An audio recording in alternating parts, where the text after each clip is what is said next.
Hey guys, and welcome to Pheas Airsoft, where today I'm going to unbox this Gg111 or T3-K2 Riz.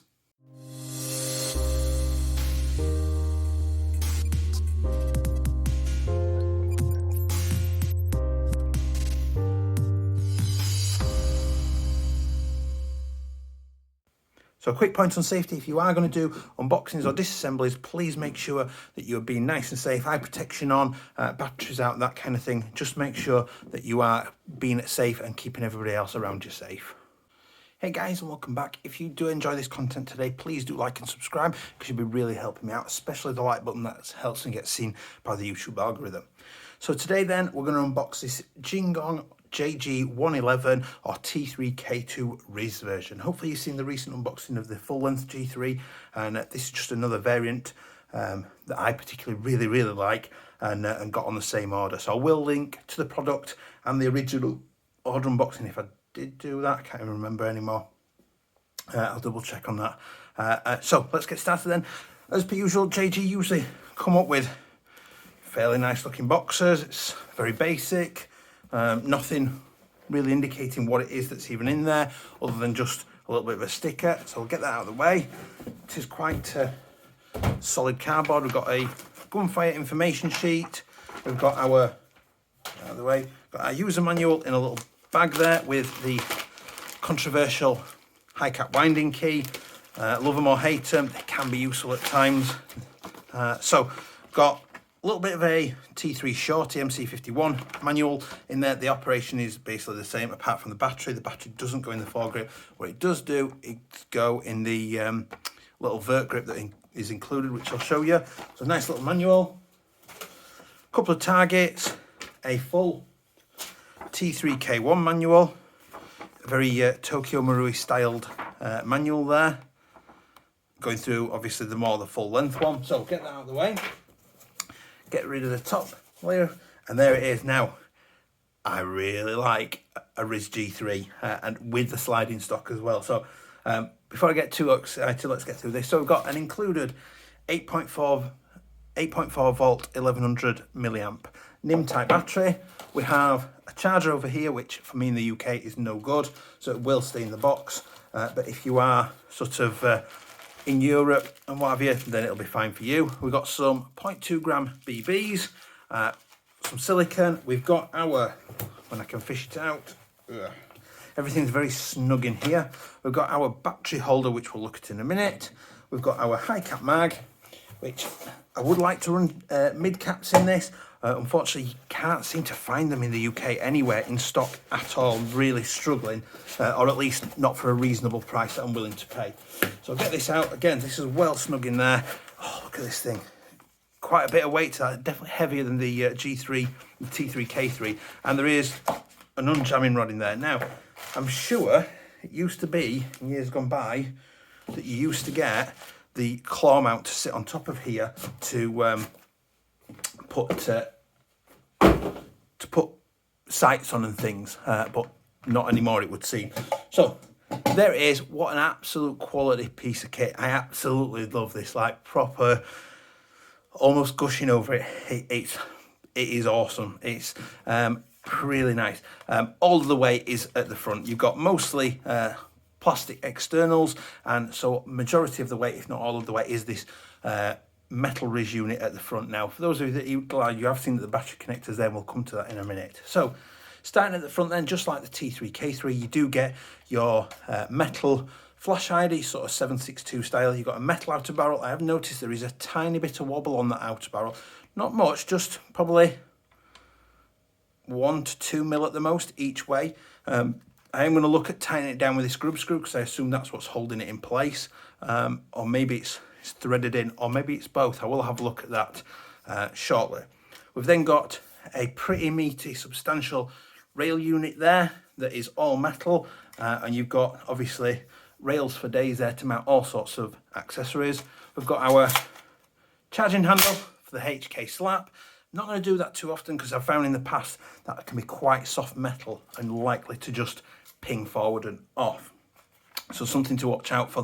That will pull back. It will lock the hop unit open, so you can access the hop unit in there. Just a rotary style typical G3 style hop unit, but just be careful about pinging that back forward because it can break the charging handle. The handguard will come off if you use the pin here. You just push the pin out, and then the RIS unit will just pull ever so slightly forward, down and off, but I will cover that in the disassembly video. Now, will it though, because it looks like there's some screws there. I'll explore that in the disassembly video. Just noticing that there's a couple of screws here, they might actually mount it to the front of the body. So we've then got our plastic receiver, just like we did in the T3-K2 version. You've got your plastic lower, the grip is really nice and comfy, big chunky trigger. You've got your selector, safe, semi-automatic and full automatic at the bottom. Does click into place nice and steady. It's relatively light click to move positions. You've then got your sliding stock on the back, which push the button and it releases it. And I think it's an all the way out or it's an all the way in kind of stock. Now for me, about halfway out is my sort of optimal position. So I think at some point I'll probably do a video about modifying the runners to have the appropriate notches in them to lock it out to about halfway like that, so that I can shoulder it quite comfortably. You've then got your front sights. I don't know if I can get down them. So you've got the large ring sight at the front there. Just get it up. And then at the back, we've got this sort of rotary style rear sight, which can be changed to different positions based on different lighting conditions. Now this is based off, I believe, the real steel one. Has the same system, and it's very similar to what you'll find on a traditional MP5 as well, obviously coming from the exact same manufacturer.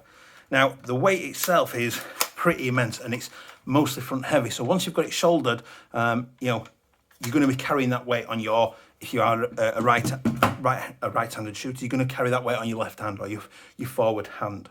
It's not a bad weight by any means, but obviously there is quite a bit of heft to that gun. Now in terms of the battery then, we've got a battery connector coming out, so it's wired to the front here, and they include this little M4 style grip system in with it. So all this is just, I'm going to be honest, it's quite cheap plastic this, particularly these clips, which are, if you look, they are shaped to latch, there we go, they are shaped to latch around the rail unit. So the idea is that you open this up, you drop your battery inside it. So a NIM 8.4 NIM type perfectly sits inside of there. As you can see, it's just below the ridge. This then comes in and screws in. It needs to go, goes a little bit lower. Screws in and it hooks. There's a plastic lug around the top there. Now what I will say is, in the past I've had a shorter G3 with the same style. There we go. So you've got lugs there on either side where that clips onto. Famous last words. Might need to move the battery back. Let's have a look. Now the positioning of this is not 100% great. It doesn't seem to quite fit. There we go. That's better. A little bit better sat in. There we go.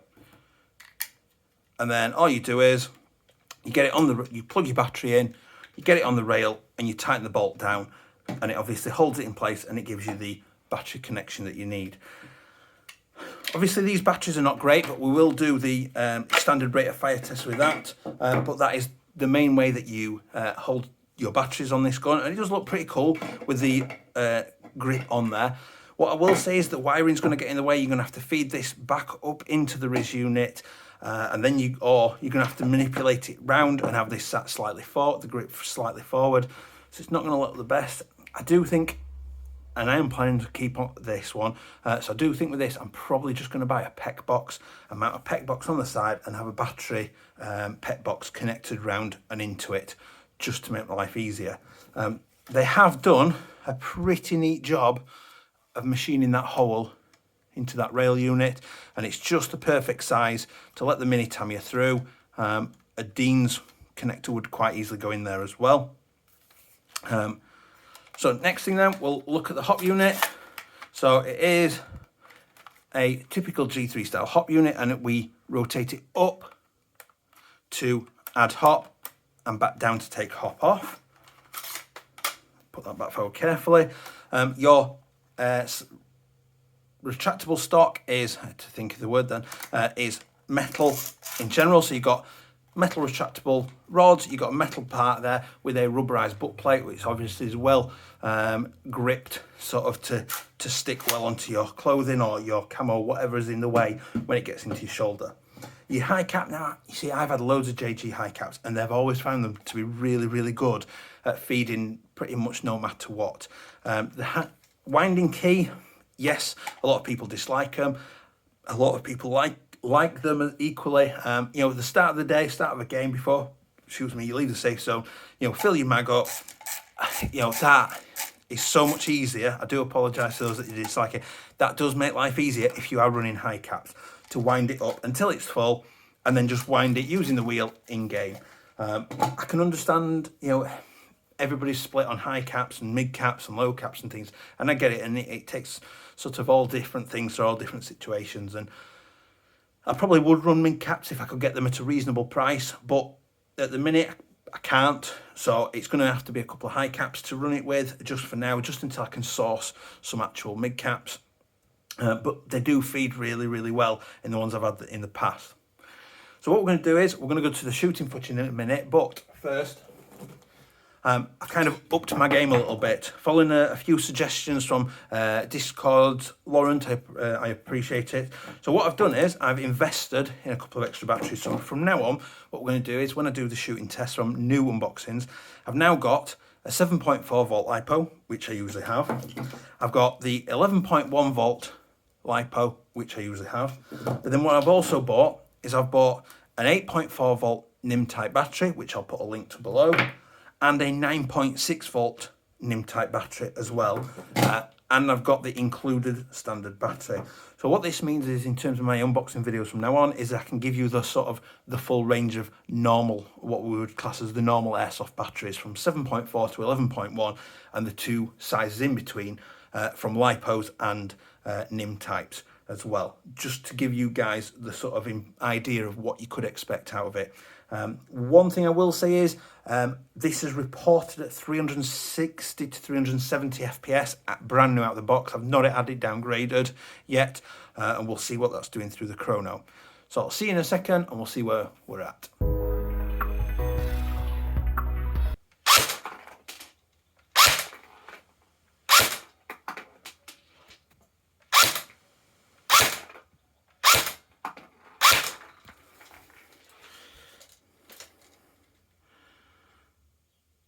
So you got max 369, min 360.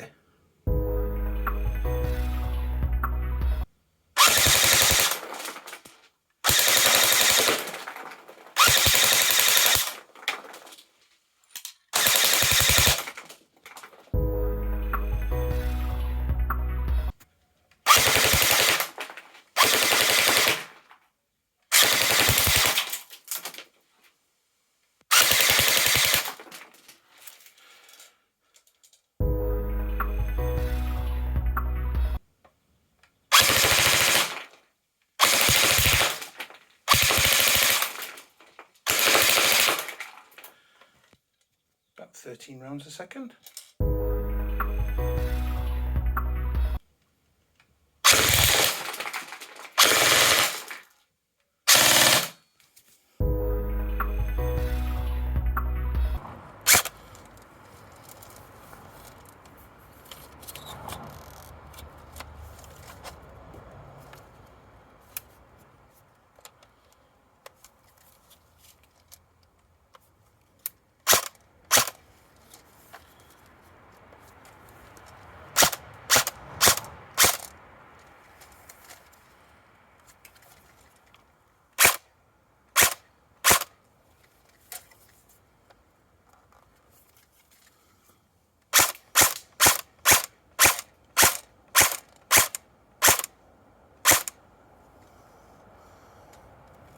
Well over 45 meters.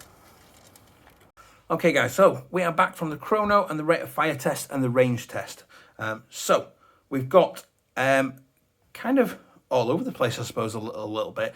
Chrono, then we were getting maximum 369 FPS to a minimum of 360 FPS. That's more or less in line with what the retailer was saying Gunfire was saying it would be, which is absolutely fine. I'm quite happy with that. So that will need to be downgraded inside the UK. I didn't ask Gunfire to do it because they charge, and I'm a tight Yorkshireman. I wanted to do it myself, effectively just for the cost of the spring. So that's fine. I will sort that. In terms of rates of fire, then the 7.4 and the 8.4 volt were virtually identical. They were sort of both giving about 11 rounds per second. So there was very little difference between the 7.4 and the 8.4 volt LiPo and NIM, which we usually see a little bit, maybe one or two. But in this case, I mean, it's not a terrible rate of fire, but it's not where a lot of people would hope or want it to be. What I did have issues with is that the included 8.4 NIM type battery just didn't work. It didn't work at all. It's fully charged. I literally fully charged, saw that it was charged, plugged it in, and it just did nothing. I was trying moving the wires around, and at one point I got a slight little bit of movement out of it. So there's some questionable quality. Obviously the SEMA ones have not let me down yet that I have charged up and used, but that one has not worked for me at all. So that's something to think about and consider, that the battery in this box may not work brand new out of the box. So be careful of that. I mean, for me, it's not an issue because I'm not keeping that battery. I'm not going to use the battery anyway, and it would just go in the bin, as I usually say to people, but just to be aware of.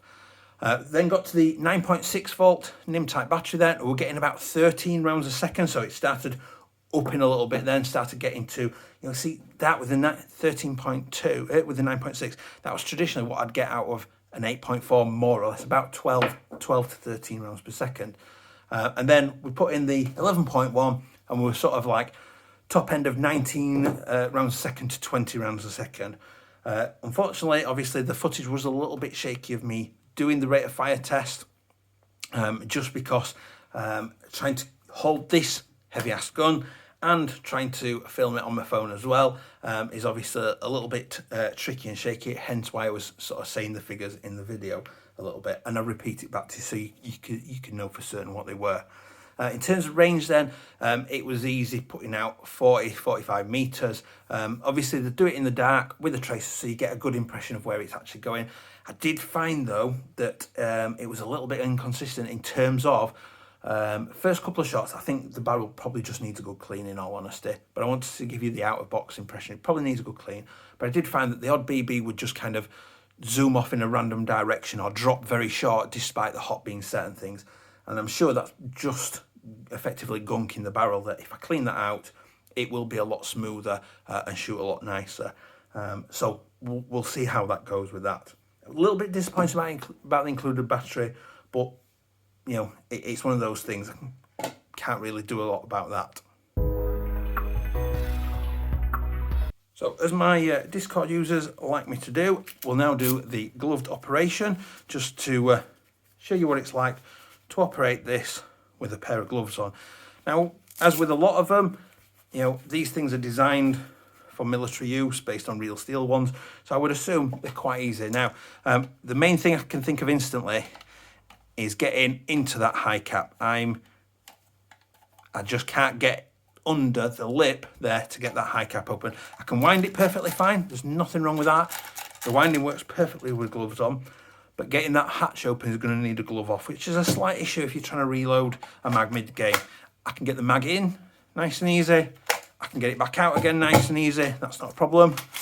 Charging handle, fine. Even the hop, I can do with ease using my gloves. I'm not going to HK slap it. I'm going to treat it with respect. Good girl.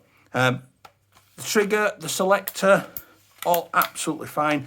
Even adjusting, changing the sight to whichever setting I want it to, and the stock as well is easily managed, all with gloves on. So I'm quite happy that in general is going to be easy. The other place where we might struggle is with the battery, because of this tiny little, I can't even keep hold of it properly because of this tiny little screw. So I'm just going to put that on there. Let's see.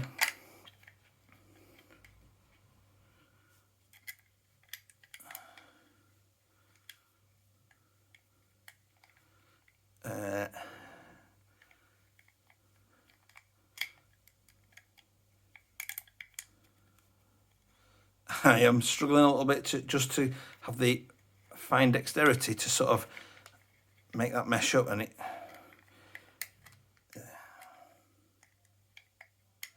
Now, I don't think a battery change mid-firefight is going to go very well for people, just because. There we go. No.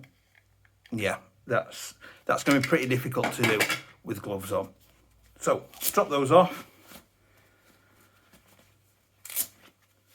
So the 45 plus meter range, I don't expect to lose much once I downgrade it as part of the disassembly video. But obviously maybe a little bit just because of the FPS drop. Longer term, I possibly would look at a tight ball barrel and a better quality hot rubber in there as well. I'm quite into my Maple Leaf MR rubbers at the minute. Those things seem to just be amazing and outstanding, especially twinned with the Omega nub as well. Omega tension, I apologise for those of you that are particular about that. So this I got for about £112 then from Gunfire, plus postage. They're not in stock at the minute at the time of filming this, right at the start of April 2021.